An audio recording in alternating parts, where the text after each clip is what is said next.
Bonjour, c'est Gorky de la Team Bradva.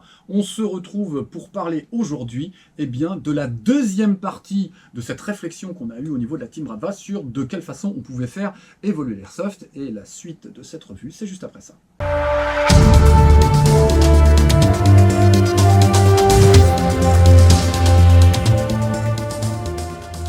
Alors je vous ai parlé la dernière fois effectivement du développement d'une fédération qui permettrait d'harmoniser un certain nombre de nos règlements et de nos pratiques.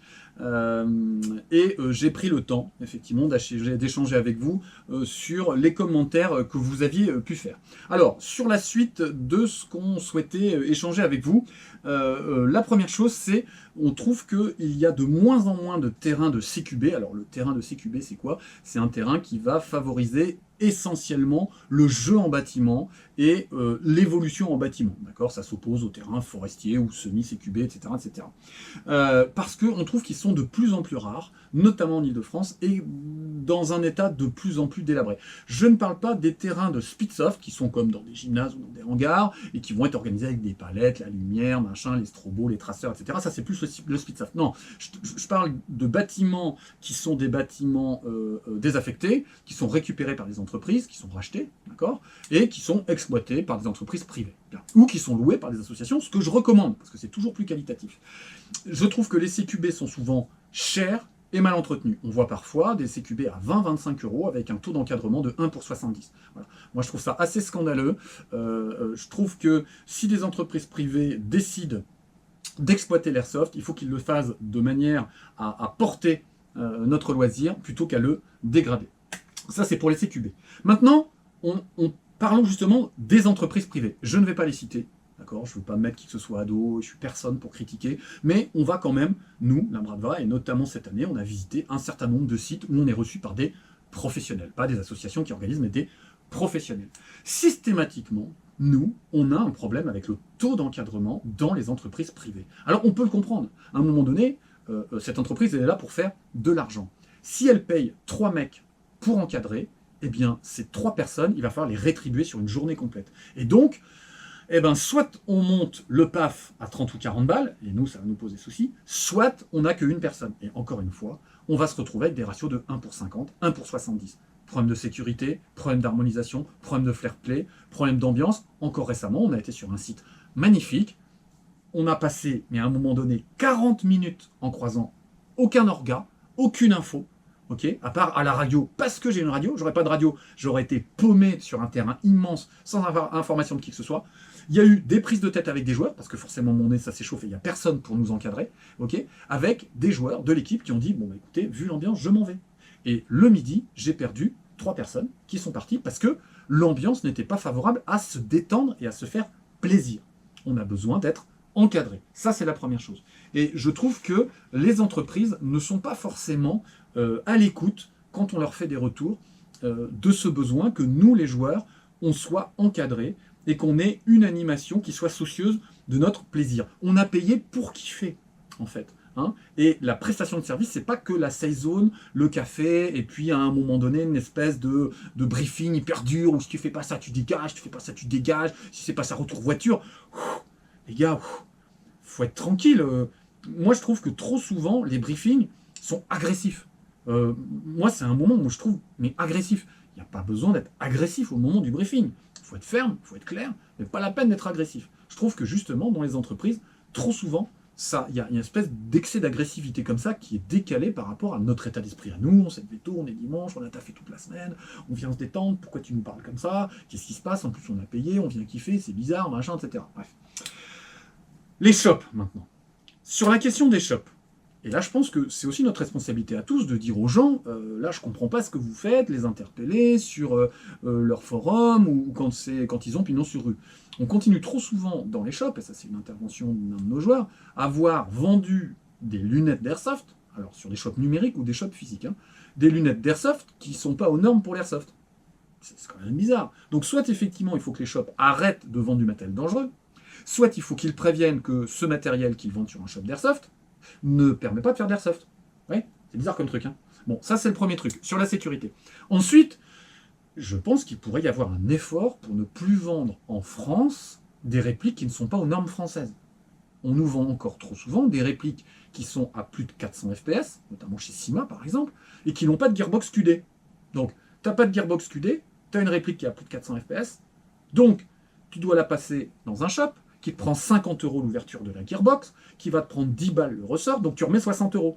Et ça va représenter 25 ou 30% du prix de la réplique. C'est-à-dire que je ne comprends pas. Tu reçois une réplique, mais tu ne peux pas l'utiliser.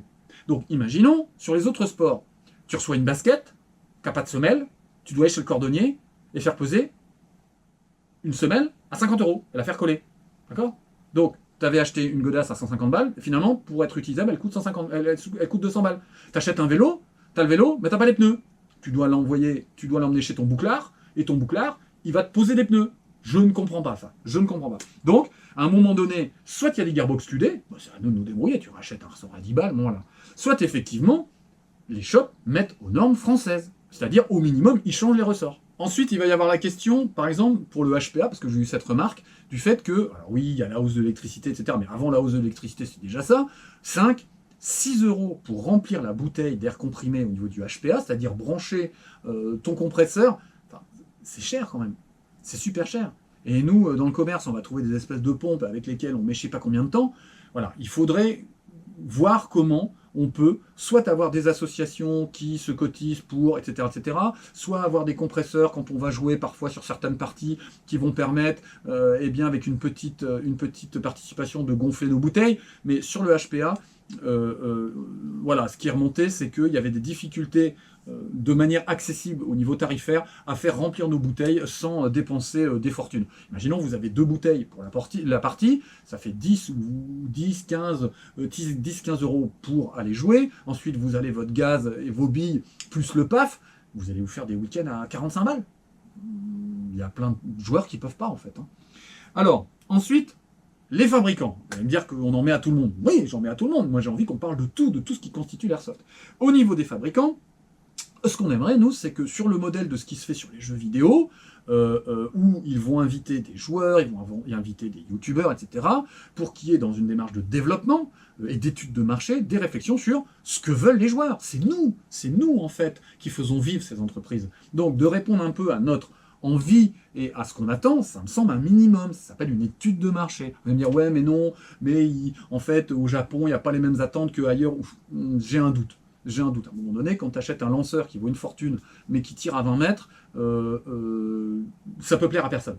D'accord? Donc, on aimerait en fait qu'il y ait une possibilité que les grandes marques d'airsoft, donc on va dire pour nous, bon bah voilà, Sima, Well, LCT, EL, que les grandes marques Russo, mais ça peut être les marques qui répliquent aussi de l'américain, puissent fournir eh bien, un espace dans lequel on va pouvoir nous abonder ce que l'on souhaite, pour qu'il y ait du développement partagé avec les joueurs. Ça, on trouve que ça pourrait être sympa. Ensuite, il y a cette idée de pouvoir avoir des gammes d'articles, c'est-à-dire des répliques d'airsoft, déjà jouables à 60 mètres. D'accord? Elle est déjà upgradée, c'est-à-dire des séries premium. Alors, cette série premium, elle ne serait pas forcément beaucoup plus chère que les autres. Il faut voir comment on organise ça. Je vous donne une marque, par exemple, LCT, qui fait, à mon sens, moi, des externes remarquables, et des internes sur lesquels il faut régulièrement retravailler. LCT pourrait fournir 3 niveaux de gamme. La réplique, très belle en externe, interne à customiser. La réplique, externe, moyenne ou bas de gamme, interne, hyper customisée. Et la réplique premium, qui prendrait l'externe de l'un et l'interne de l'autre. Je vais dire n'importe quoi, comme c'est LCT et que c'est plutôt coté, vous avez la réplique à 350 qui est fixée sur l'externe, la réplique à 350 € qui est fixée sur l'interne, et la réplique à 450 € qui a la totale. Et quand vous décidez d'avoir la plus chère et qu'elle a tout, bah vous savez que vous la prenez, et vous avez choisi 350 FPS, bille à la 0,28, 60 mètres, ou vous avez choisi 400 FPS au peuple à 0, bille à la 0,30, 60 mètres. D'accord? Mais vous savez que quand elle arrive, vous la prenez, tac. Et ça joue propre, direct. Il n'y a rien à changer. Et si vous, l'externe, ça ne vous intéresse pas et que vous voulez de la perf tout de suite et que vous n'avez pas trop les moyens, tant pis, vous lâchez sur l'externe et l'interne est optimisé. Ou bien de dire, ben moi l'externe, c'est ça qui est important pour moi, l'interne, c'est moi qui veux le customiser parce que j'ai mes idées sur ce que je vais faire, etc. Mais qu'on ait le choix en fait, d'accord? Et qu'on paye en fonction de ce qu'on a. C'est pour ça que quand je parlais de la série Essential de chez EL, j'adhérais plutôt à cette démarche. Ils ont baissé le prix, baissé la qualité de l'interne, tout en ayant quelque chose de jouable en sortie de boîte. Et donc, tu as l'externe, c'est jouable en sortie de boîte. L'interne est customisable, mais comme l'interne a baissé en gamme, la réplique a baissé en prix. Bien vu. Je ne sais pas si ça a été dans l'échange avec les joueurs, mais ça me semble très intéressant. Moi, je fais un appel direct à LCT.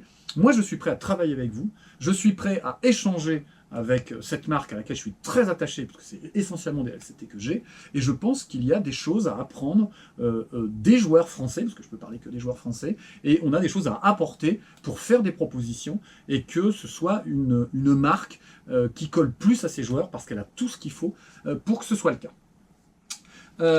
Ensuite, sur la question de la communication, je trouve qu'on a un problème de communication positive. Ce que je vois, moi, essentiellement sur les réseaux sociaux, ça va être des vidéos de blessures, de chutes, d'extraction de billes plus crades les unes que les autres, de cheaters, c'est-à-dire les gens qui prennent pas leurs billes, les crocodiles, les trucs et les machins, les haters, donc ceux qui vont péter des câbles, vouloir se battre, les embrouilles, etc.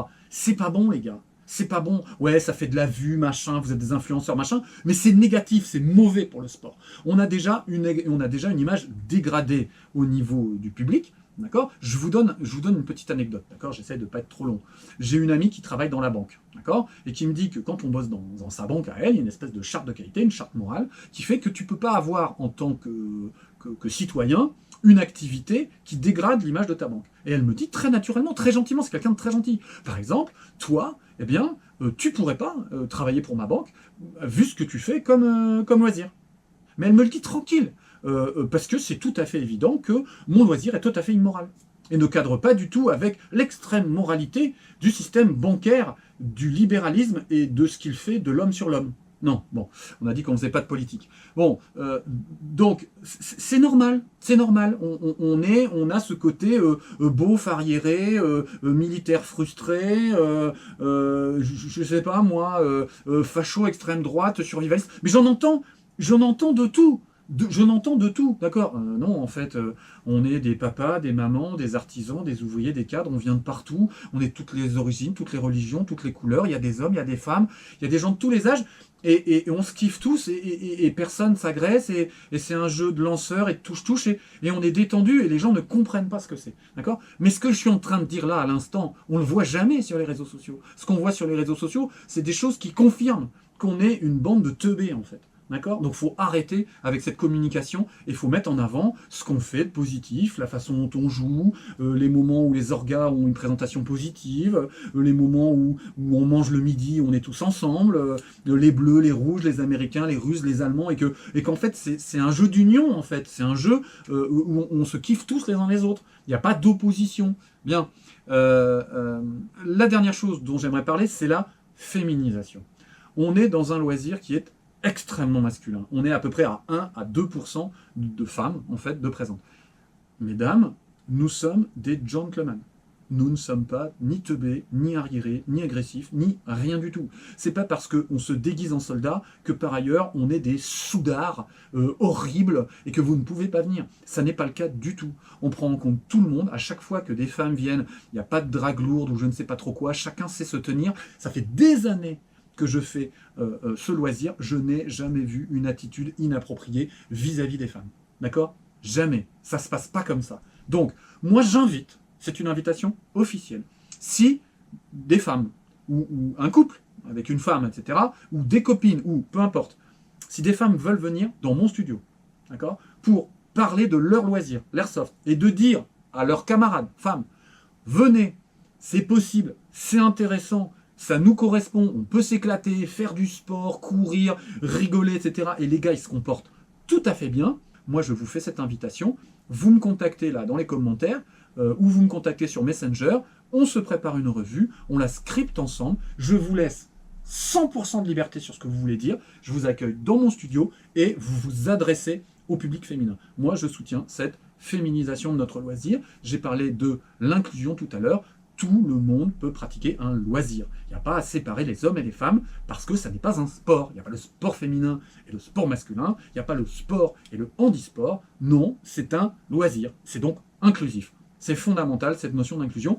Et je conclus là-dessus en espérant que pour 2023, cette idée d'inclure les gens, de vivre tous ensemble, de ne pas se séparer pour tout un tas de raisons, va donner des idées eh bien, aux plus séparatistes et aux plus haineux de ceux qui parfois ont oublié ce que c'était qu'une société et ce que c'était que la notion et la valeur du vivre ensemble. Bien, écoutez, j'arrive à la fin de cette seconde partie, j'attends de nouveau vos commentaires proactifs dans un bon état d'esprit, et moi je continue à prendre des notes, et j'écrirai à la Fédé, comme je vous ai dit, j'écrirai à la Fédé pour faire l'ensemble de mes propositions, et voir ce que je peux avoir comme retour par rapport à ça. D'ici là, écoutez, jouez, allez sur les terrains, mettez-vous en association, développez des teams, achetez des radios, portez des trousses de secours, harmonisez vos règlements, éclatez-vous, faites en sorte de ne pas vous faire mal, et on se croise très vite sur les terrains. Allez, au revoir!